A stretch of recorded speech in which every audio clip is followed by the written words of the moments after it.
এই দেখো আমাদের রথ রেডি।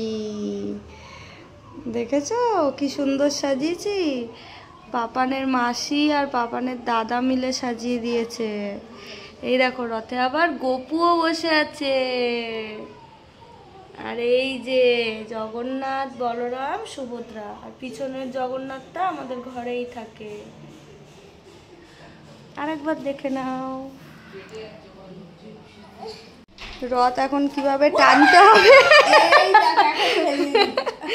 সেইটা প্র্যাকটিস চলছিল। পাপান এমন ভাবে টানছে বারবার জগন্নাথ রাস্তাতেও পড়ে যাচ্ছিল, আর ঘর থেকেই সেটা শুরু হয়ে গেছে। দেখে নাও, এই দেখো পাপান রথ টানছে। এই এই আস্তে আস্তে,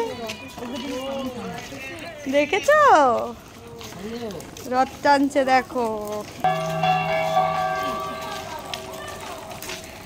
এই দেখো কি স্পিডে দেখো পাপান রথ টানছে। এই দেখো, এই দেখো কম্পিটিশনে রথ টানছে। দিয়ে দাও গোপু দাদাকে, ওই যে দাও, ঢুকিয়ে দাও, তুমি ঢুকিয়ে দাও। হ্যাঁ দিয়ে দাও। হ্যাঁ এই তো বেশি স্লো হয়ে গেছে।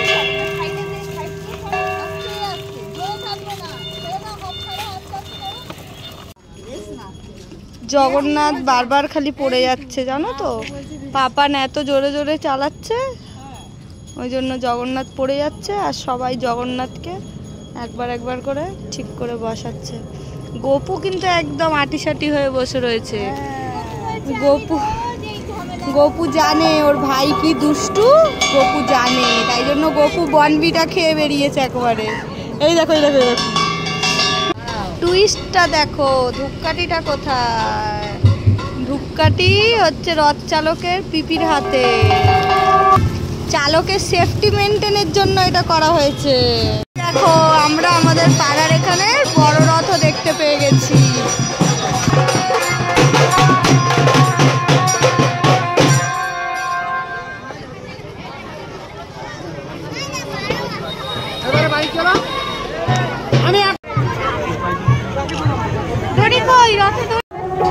এইখানটাতে ওই বড় রথটা জগন্নাথ, বলরাম, সুভদ্রা দেবী থাকেন।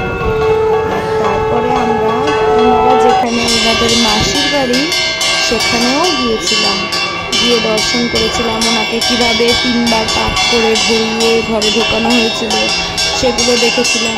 আর এখানে ওখানকার এক ঠাকুরমশাই ওই পিছনের একটা রথ দেখতে পাচ্ছেন আপনারা, ওই রথটাকে পুজো করে দিয়েছিল বলে আমাদের ঠাকুরটাকে বললাম একটু পুজো করে দিতে। পুরোহিতটা খুবই ভালো, খুবই ভালো, কোনো রকম ডিমান্ড নেই। এখনকার পুরোহিতদের যেরকম ডিমান্ড, উনি পুজো করার পরে ওনাকে যে টাকা দেওয়া হলো উনি বলছেন তুই তো আমাকে 1 টাকাও দিতে পারতিস, এরকম করেও উনি বললেন। মানে খুবই ভালো, এখনকার পুরোহিতদের থেকে একদমই আলাদা।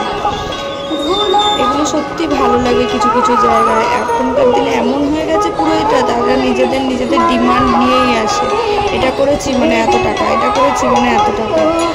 সবার সামর্থ্য নাও থাকতে পারে সেখানে, যাই হোক ইনি খুবই ভালো, দেখে খুব ভালো লাগলো।